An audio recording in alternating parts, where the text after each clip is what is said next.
the high tolerance to risk and failure. You can have the thrill of victory, but you can also have the agony of defeat.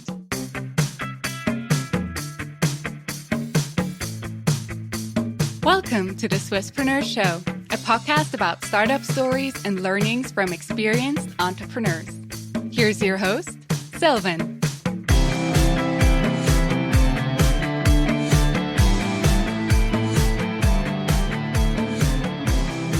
Adrienne, a very welcome to the Swisspreneur Show. It's a pleasure to have you here today. Hi, Sylvan. I'm very happy to be here on your podcast show. Thank you for having me. Of course. You are an angel investor and also member of the Business Angels in Switzerland.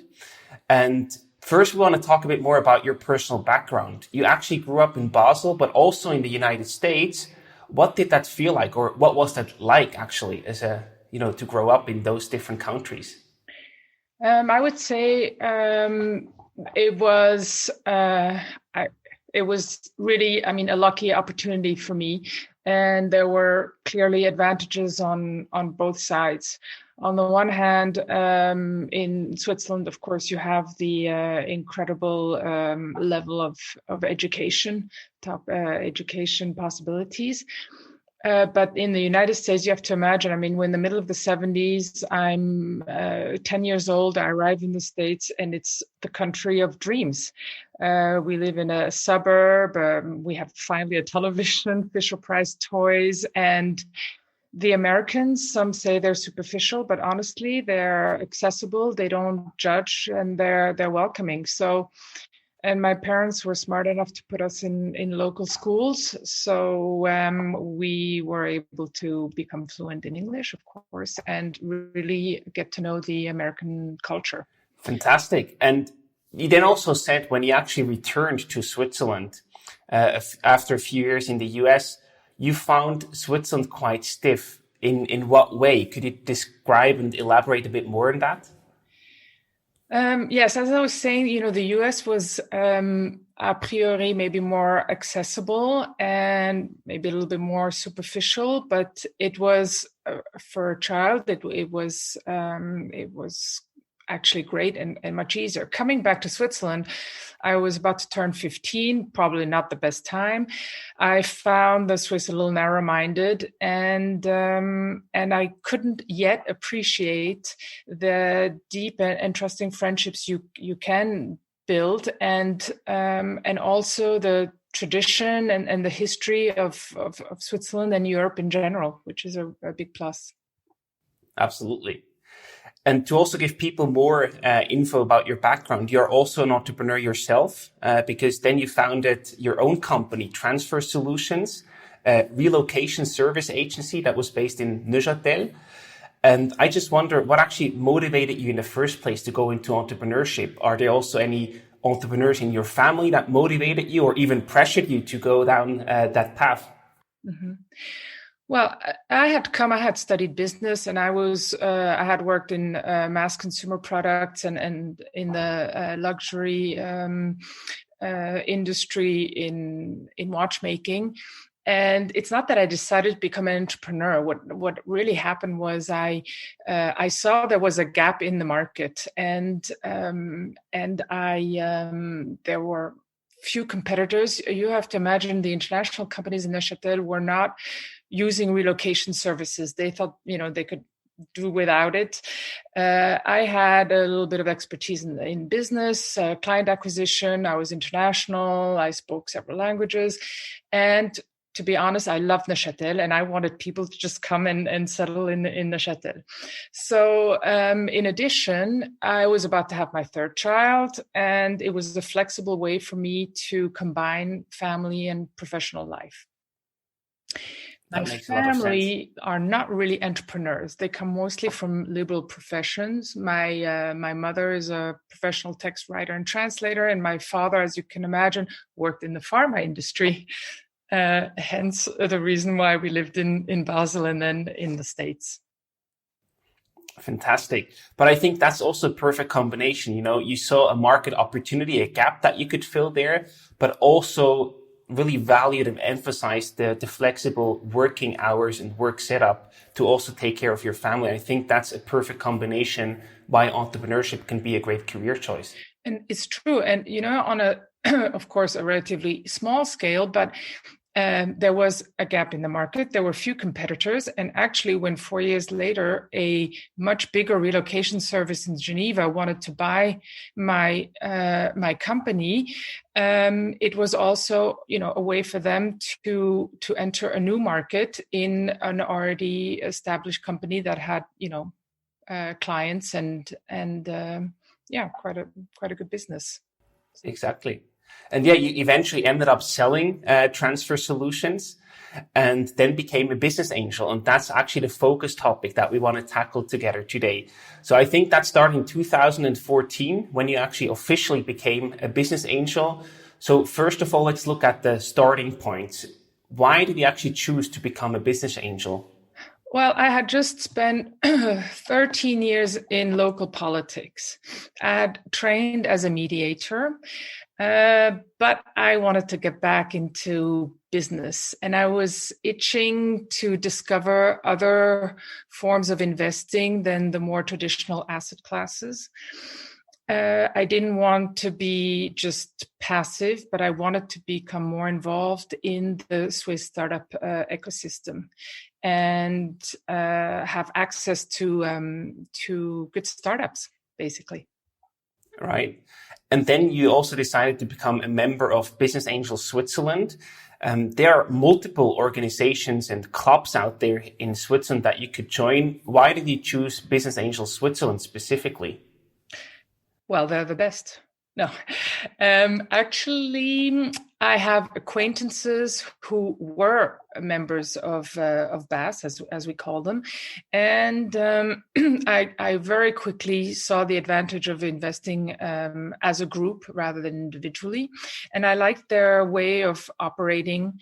Contact with other like-minded people, being able to do the due diligence, but invest individually. The diversity of the deals, being able to have access to different sectors.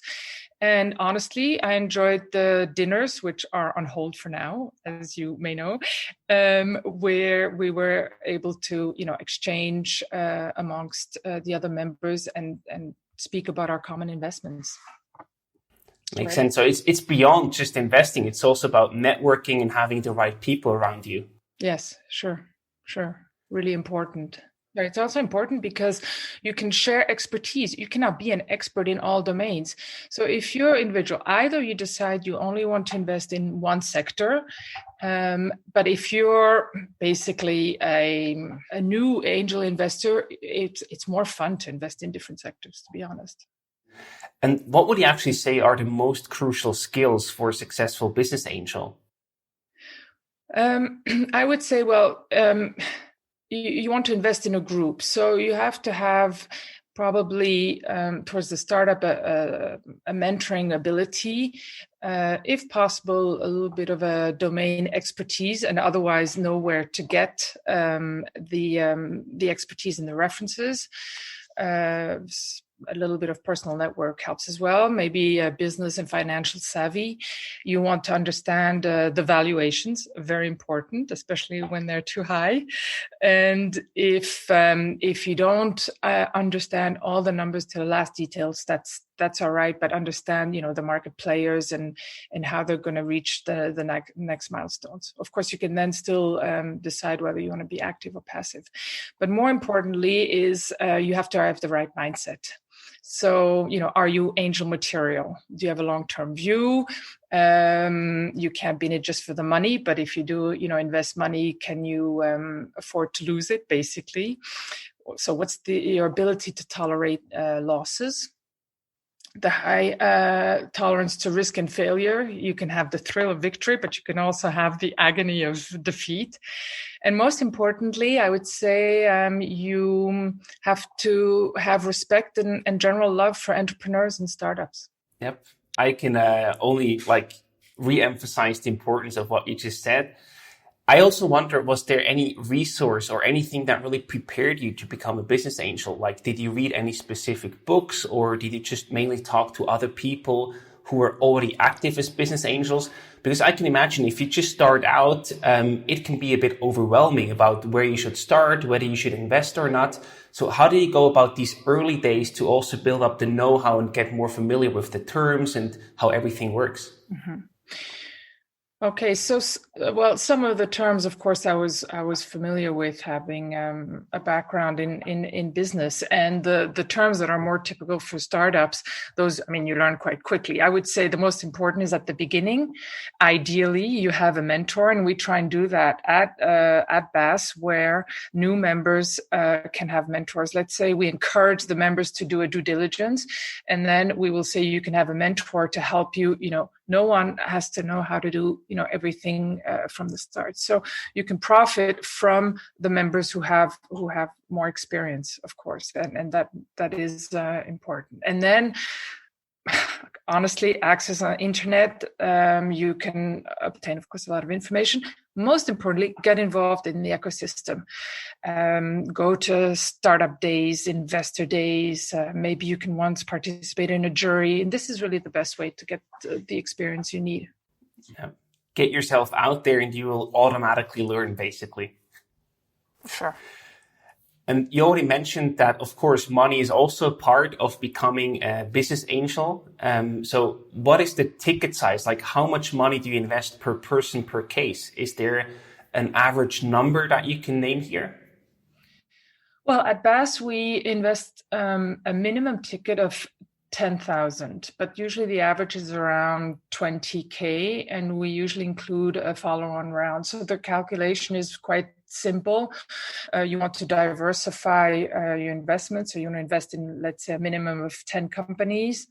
Let's say you were to invest just a minimum ticket 10 times 2 with the follow-on round. So you basically need, 200,000 Swiss francs. In 2019, BAS invested in 22 companies, of which 50% were follow-on rounds. And and in the last few years, we've had investments totaling about 3 million per year. This year, it's a little less, but so yeah. And the advantage of a group like ours is, of course, we have 75% of the startups we invest in have minimum 6 or more members.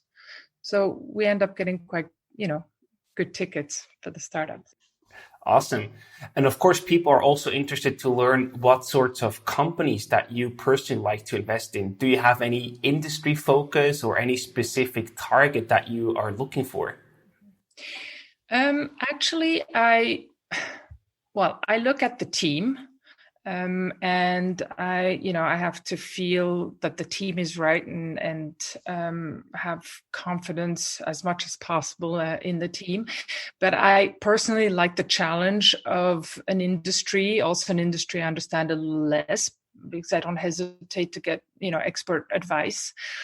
And but I like the diversity really of different sectors. I mean, from clean tech to biotech, ICT, but and more I'm interested in actually in impact investing. I know it's a word that's being used a lot, but and impact investing touches a lot of different sectors. I've tried the blockchain and tokens. I'm a little less comfortable and a little less successful as well. So maybe there are 1 or 2 sectors I do stay clear of. I think, yeah, that makes sense, depending on the personal preferences and experiences. Absolutely. You already mentioned the importance of the team that you're looking at. Are there any other personal requirements that you have before you actually, or in order to make an investment in a company? I would add, besides the ones that we try and I mean look out for and respect at BAS, which is the real innovation, scalable growth, the team, a low valuation. I would add a clear plan to the amount you want to raise, the milestones you hope to reach, and ultimately, do you have enough cash? I mean, with no cash, you have no business, and you cannot attract future investors. Valuations are reduced, and etc. And I think we all know what that leads to. So make sure you have enough cash and clear milestones. Yep, good recommendation. In that regard, are there also any red major flags that you see in a company where you say, if that's the case, I'm absolutely not going to invest? I come back to the team. If it's too small, a group of founders is not necessarily a team. If it's not diversified, if you haven't anticipated, maybe at the beginning you have engineers, but at one point you're going to become more commercial, so you'll need other expertise within your team. If there's no clear leader, no CEO, if it's or if they're too confident, and then of course you may have a great idea, but there's really no demand, or you're too early, no market, and again. Are there realistic milestones to lead to a real exit strategy? Yep. Great points, I would say. And of course, we also want to know and hear more about your investment. So I'm not sure if you are able or willing to share the number, but how many investments have you done so far through BOSS as a business angel, and how are the companies that you invested doing so far? We just want to get a better feeling about, how many of them after 6 years are still alive, how many are doing well, which are probably a bit worrying you and keeping you up at night. So can you give us some statistics on your investments? Mm-hmm. So through BAS, I've invested in 11 startups. The first one went bust after 3 months. That was a first good lesson.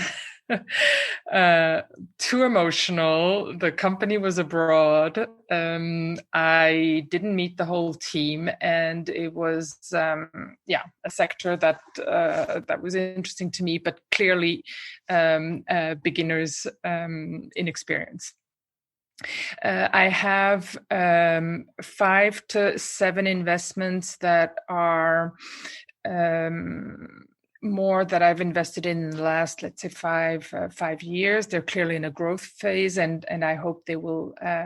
I am confident that they will, in the next 2 or 3 years, lead to an exit.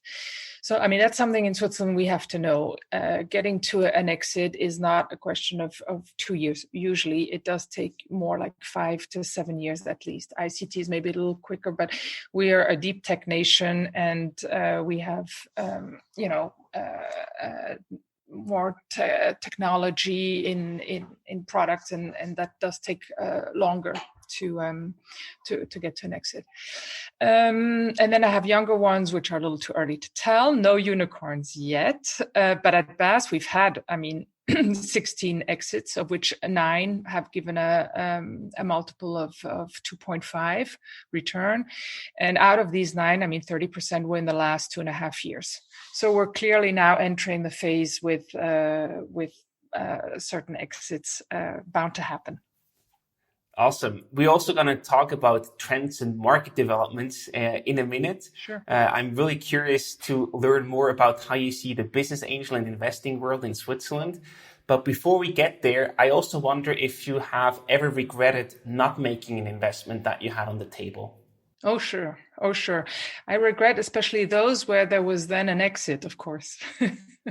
Fair point. But so what I do is, if I try and think back on the reason, why I didn't invest, and whether it's justified. Did it correspond, to my values, or was it just a misjudgment? And when it's new technologies, sometimes it's and you're less at ease, you may not want to invest. But luckily, we have follow-on rounds which enable us to then, still enter at a second stage. So all is not lost. Perfect. So now let's switch over to some trends and market developments. We already heard, a bit that there's more and more money being invested in Swiss startups. I think also the Startup Ticker with their great reports, they also really deliver the data on that. Do you also feel any positive effect on this trend? And if so, in what way at BAS? Sure. Interests are, lowest in 20 years. Private equity as an asset class has had very high performances. More importantly, angel investing has become more sophisticated and professional. So organizations like BAS can give you access to a carefully selected deal flow, and then with extensive networking, of course, in different fields of expertise. So it's more a secure process, more transparent, and you have also better data sources. Another point is that successful founders are not just investing now their time and knowledge, but also their money back into startups. And foreigners are always looking, to invest in Switzerland. As I was saying, we are a deep tech nation with excellent, universities, engineering schools. We have industries like life sciences that are supported by our industries. Pharma. So we have the Crypto Valley in Zug. With 5 blockchain unicorns that either started there or are based there. So we're also, I believe, quite attractive to foreign investors. Absolutely. And with the low interest rates, did you also win more members that joined BAS, or how did that show in practice? Or did you just close more investments in a certain year than the previous year, or how did that really show in practice with these market developments? Well, what I see is that, we have tripled our yearly investment amount in the last 10 years at BAS without having necessarily many more members, because we oscillate between 75 and 95 members. So yes, there's clearly, more money being invested. Is it due to low interest rates? Probably, partly. It's I think also a little bit of hype and an interest in following new innovations and being part of it. Exactly. Now, you spent some time in the US, and if we actually look at the US in terms of angel investing, this investment class is in general getting more democratized and also becoming more digitized through platforms like AngelList, for example. Where do you personally think angel investing is going in Switzerland? Will we also see more platforms popping up and getting more digital? Or do you think that clubs and the physical dinners, or now happen remotely, will be there to stay and really be the way that we do conduct angel investing in Switzerland? Well, definitely. What usually starts in the US tends to come to the UK and then on to the rest of Europe. That's for sure. And online investing platforms offer a lot of advantages. You have, more flexible liquidity, bigger deal flows, AI powered, insights and global opportunities. You can then invest in companies basically all over the world. Certain platforms like crowdfunding also enable you to invest with smaller tickets, which could also be interesting. If you take AngelList, then, for example, they've now have introduced the rolling fund where you can invest that, if I've understood correctly, at all times. You don't have to wait for the start or the end of a fund, which again adds to flexibility. There's another platform, Hatcher, which uses AI, tech-driven technology to access the most promising young startups. In addition, they have partnerships with accelerators and investors worldwide, which to me is quite an important point. So you have access to over 500 companies. I speak of diversification with my 11 startups, and I hope it'll soon be more. And here you have access to 500 companies, which is, of course, not the same thing. So if you want the highest return with the minimal risk, probably a platform is quite good. But at BAS, it's a little different. Like I said, we were like-minded investors, usually successful founders, entrepreneurs, CEOs, and, they want to get together and they want to be in touch with the company they invest in. They want to have basically be more hands-on. So frankly, platforms, they're good, but investors at the end, they still want to meet the CEOs and the teams face to face, I would say. Yeah, fair point. And that's hard to replace through a regular platform that is only focusing on online. Yeah, that's true. Before we continue with the show, we would like to introduce you to our new partner, Newco. Newco helps founders navigate the paperwork that starting a company involves. From the first consultation all the way to the commercial register, Newco has helped more than 900 entrepreneurs start their company, and they do so at highly competitive prices. To find out more, visit newco.ch/Swisspreneur. Again, that's newco.ch/Swisspreneur. And now, on with the show. So you were also mentioning COVID before. Of course, your events shifted to online, but I also wonder if there has been any shift in trends. So what were the trends that you've been observing and following pre-COVID, and what are some that you noticed now post-COVID or in the middle of COVID, actually? Mm-hmm. I would say that, pre-COVID, there was a clear, trend in life sciences. Biotech, medtech, I see it with our investments where, 30% of our investments now are often, in biotech and medtech. Digital, healthcare, green energy, but also food tech with plant-based foods. The food delivery, which of course we know has been quite successful in the last 12 months, but also the sharing economy with BlaBlaCar, Airbnb, and the desire more and more to possess less and to share and profit from. It's like being able to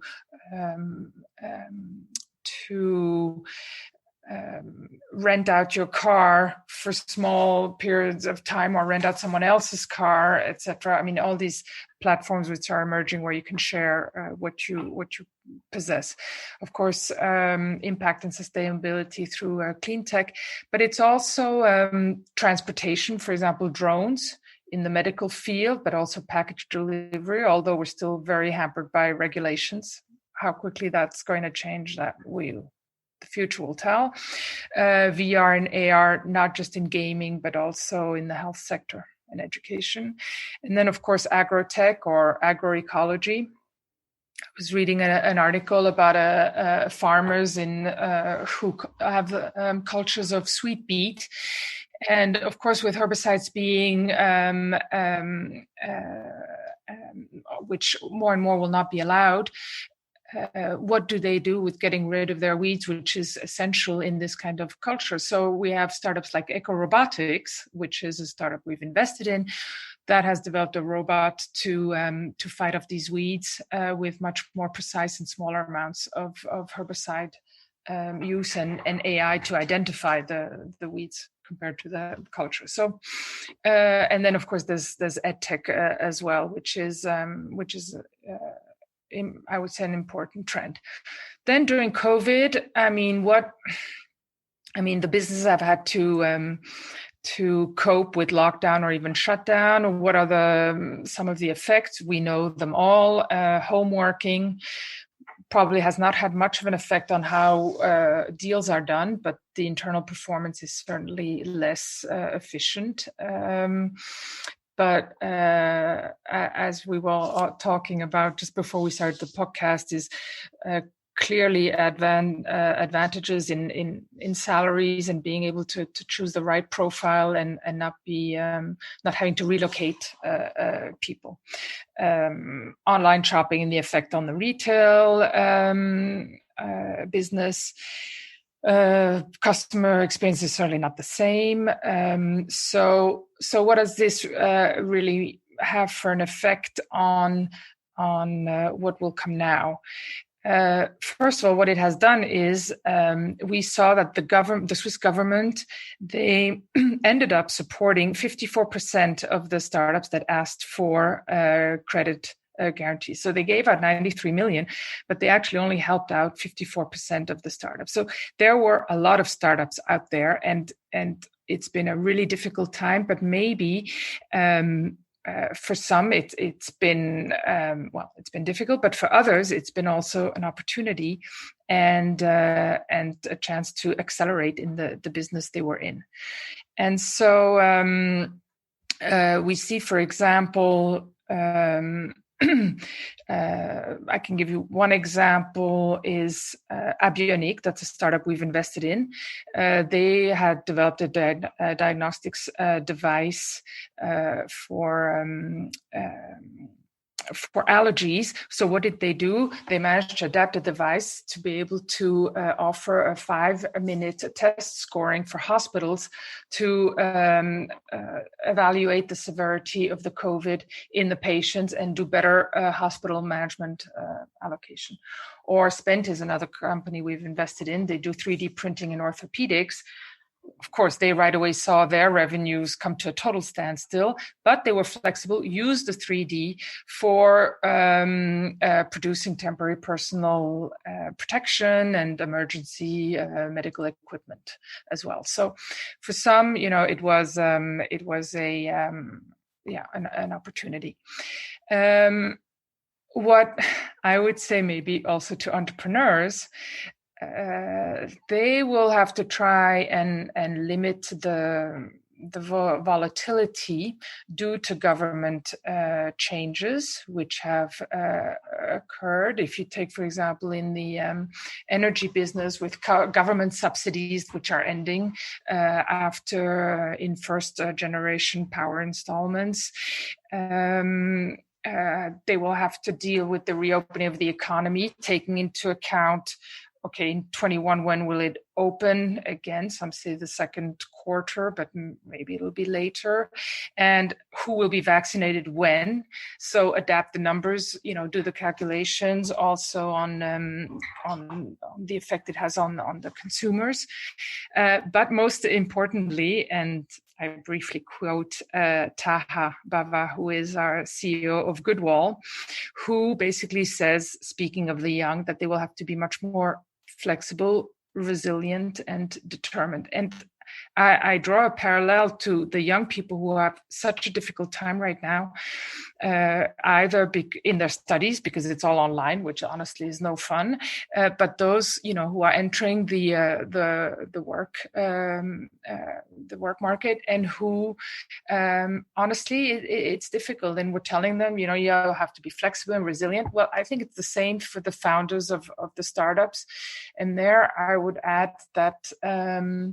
Those who have either managed to pivot or adapt their strategies, they're probably doing a little better.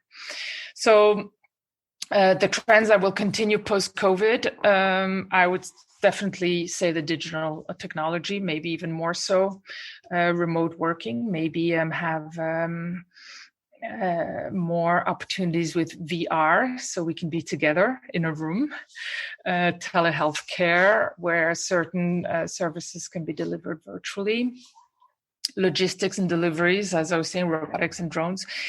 AI, in manufacturing, but also healthcare diagnostics, the 5G, the gaming industry, online industry. The trends are the same, but the digital technology has probably accelerated many of the different sectors I mentioned before. And I also think what's really interesting to understand here is that the speed and the flexibility to adapt and to just surround yourself and adapt to the new changing markets and opportunities at hand. This is really the crucial factor as a startup, but now also becoming more and more important for you as an individual. And I think that's a great key takeaway here, that you keep fit in your head and keep flexible to be able to adapt when necessary. That will just give you so much more advantage. Mm-hmm. Yeah. Now, if we also speak about industries, so I wonder if you do have to pick 2 or 3 markets that you are really bullish on for future angel investments, what would you select? I think that more and more investors want to understand really how their investment decisions will affect the world around them. There is a definite interest in more sustainable investing, and that it can lead to better longer term returns. Human nature is such that it will continue to want to maximize pleasure whilst minimizing the cost. So same with investors, they will want to have the highest gain in the shortest time. We thought that after 2008 that would change, but we clearly see that it has not. And people will not want to give up their comfort, vacations, eating preferences. So we'll have to learn to obtain more with less. And that is really, and that we will see in food, where we need to optimize agriculture, and where maybe solutions are vertical in urban plantations, as we have seen, save on water. And here we see startups like Smixine, where you can wash your hands with 1 deciliter of water, soap, and rinse all in once. So again, better use of water. Less energy or more green energy, which less packaging, transport. So in my view, there are three main sectors. One, of course, is renewable energy. Fossil fuels will have to be abandoned, and in the short term, we will give new jobs. We have grid optimization, private electricity producers, etc. But the main problem stays that we don't have storable energy. And so as long as we have to consume the energy as we produce it, we have a problem. We also know that the batteries, the way they exist today, are probably not a long-term solution. How supply of critical rare earth materials are starting to dwindle. Lithium, how easily is it accessible, and how do we control also the commodity price? So probably the future is in green hydrogen, but that's another subject. The second one is telecommunications. And telecommunication translates into a lot of the sectors, such as, of course, e-commerce, but it's basically to the traditional fixed lines, which will be replaced by fixed lines of fiber optics. So managed data pipelines, speed, higher density, which we need, as I said, for e-commerce, but also to reach streams of data and be able to manage these big amounts of data the way people interact. The mobile technology, again, there we touch on cashless payments and financial transactions in general. And the whole domain of computer vision, facial recognition, voice interface. If doctors want to be able to transmit private data from patients onto a more general data platform, then you will need to be able to have the security through, for example, voice recognition. And then you also have AI, which is influenced, because for all of these technologies, you will need to be able to handle more data, and with AI, you will be able to get more precise and access to more data and be able to use it. And the third sector is, of course, the health sector. People don't want to grow old, and people don't want to die, and that stays. So nowadays you can repair the body, you can exchange parts, and in that sense we've made a lot of progress. But there is still one area where it's a big enigma, and that's the brain. And so as life expectancy increases, we have more and more signs of Alzheimer and dementia. So with this comes the ever-increasing third age market, where the people want and are staying younger, and there's a lot of money. And so this translates into the field of digital health, and of diagnostics, having analysis analyze data in real time and also predictive medicine. I mean, in Switzerland, 11% of GDP is spent on healthcare costs, which is a twofold increase in the last 20 years. So I would say these are really the in a nutshell the three main fields. Perfect. I also want to highlight another thing that is interesting for me setup-wise. You are based in the Swiss French-speaking part, in the Romandie. But BAS is, of course, also active in Zurich, for example, and just like in other locations. So I also wonder if you compare the Romandie to the German-speaking part, how do you think, the two ecosystems sort of, are they one ecosystem? Are they two ecosystems? What can they learn from each other and how do they compare but also differentiate from each other? So, well, Switzerland, I mean, is a small market, let's face it. So we have 300 startups a year, and in Israel we have 1,500, just to give a small comparison. So clearly the Zurich area stays in the lead with 50% of all investments, plus more angel clubs, more startup institutions like accelerators and incubators. You have, as I mentioned before, the Crypto Valley in Zug, just to mention one. But different areas of Switzerland are specializing as well. In the Ticino, you have more and more startups in the clean tech. We have life sciences in Basel. And in Western Switzerland, we've come a long way. I mean, the canton of Vaud has had the strongest increase in investment with 25% in biotech, ICT, and health tech.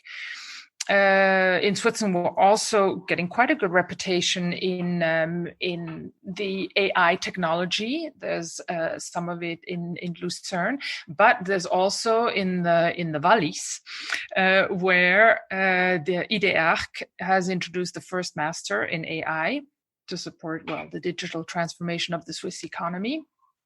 And in the last 10 years, the Health Valley has clearly developed with, over 1,000 companies, and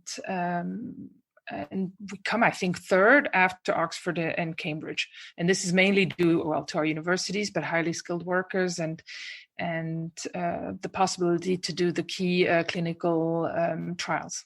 We have incubators such as Eclosion, but also Fongit, which I think is the biggest incubator in Switzerland. And it's maybe something I didn't mention with BAS. That is really important, and the platforms do it, as I also mentioned, is having working closely together with incubators and accelerators. That's clear because you get different feedback. How they've been supported and guided and oriented in a direction or another. So then we, of course, also have in more and more international companies, like Johnson & Johnson, Ferring, and Medtronic. Important, very successful startups that are now known internationally, like Sophia Genetics and MindMaze, do VR for neurorehabilitation, and I would say also what we call the Swiss and Nutrition Valley, with, of course, Nestlé and the hotel school in Lausanne. So quite strong, in the food tech, and important in new food, either plant-based or more in supporting the health and basically. So despite the limited market size, there is actually a lot going on and happening in our country, I can tell from your observations. And we, of course, also wonder what is going on with you in the future personally. So what is up for you? 6 years at BAS now, you built and sold your own company. Do you have any early retirement plans, or do you want to stay in active business angels for a few more decades to come? What are your plans personally? I would say that it's an exciting period coming up, and with lots of, innovative ideas embracing the post-COVID world. And if it's an exciting period because hopefully we will have exits with some of the startups we've invested in. This will give more liquidity.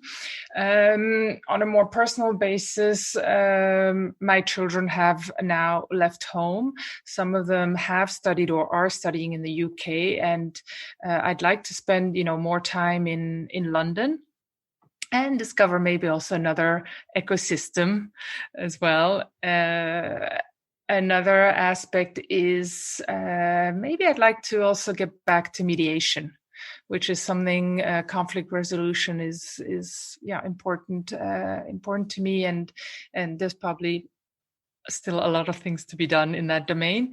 And the last point is, and maybe even more so now after this COVID period, is help young people in young families better manage their budgets. Nice. I like that one a lot. I think many people will benefit from support or a good solution there. Yeah. So. Now, I also wonder, if there's like one last tip that you could give to each aspiring business angels, but also to startups looking for funding. What would you give them as a last tip that they should take home from this podcast? Yeah. Well, to future business angels, I would say know how much you can invest and stick to it. Use your networking, your expertise to give something back to the ecosystem, and have fun as well. For Very the startups, on a practical basis, I would say when you give a pitch, make sure that you can explain the product and the solution in the first 2 slides, because otherwise it's difficult to follow the rest of the presentation if you keep trying to think what exactly is actually being proposed and what is the solution. So be clear on the product and the solution, and otherwise prepare a careful cash flow plan with milestones, and in conclusion, keep your valuations low. If your valuations are low, you'll get, quicker funding. You can concentrate on your business. You have less of a risk of a down round later on. That's right. And to really conclude this episode, we prepared some rapid fire questions for you. This is a bit of a surprise because I usually don't brief the guests on it, because the spontaneous answers are the best ones. So I have 5 questions for you. Either it's a short question or I give you a selection of 2 or 3 options. Okay, good. Are you ready? Yes.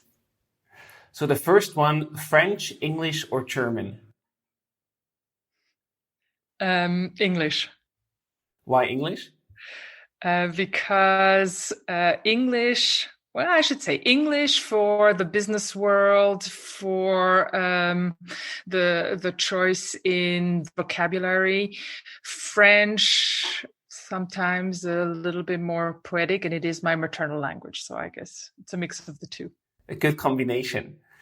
Where do you actually go to think if you have something on your mind that you want to sort out? I go walking in the Jura Mountains. Beautiful. And that's actually a good segue to the next selection, lake or mountains? Mountains, and the lake Why? to be more discovered. Okay, perfect. And what advice would you give to your 20-year-old self? You may not know exactly what a decision will lead to, but if you believe in it, then you should go for it. And you should always have projects and ambitions, and projects can be changed at all times, and go for it. Nice. Would you say that this is also related to listening to your gut feeling or to your heart to a certain degree? Both. Yeah. Perfect. Both. And the last one for you today, you've lived in both countries. If you had to choose one, Switzerland or the United States? Well, that's quite simple right now. Although my brother lives in the States, the rest of my family lives in Switzerland. My 4 children live in Europe for now, so I say Europe. That's a clear choice. Fantastic. Adrienne, thank you so much for taking the time and for also embarking us on the journey of future business angel trends. And we wish you and also Bas all the best and lots of successful investments in the future. Thank you so much for your time. Okay, thank you, Sylvain. And to the startups, if you have innovative ideas or products, then come and present at Bas. We're waiting for you.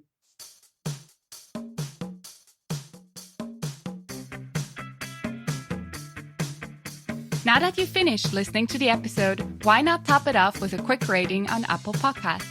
It's one of the best things you can do to help us reach more entrepreneurs just like you.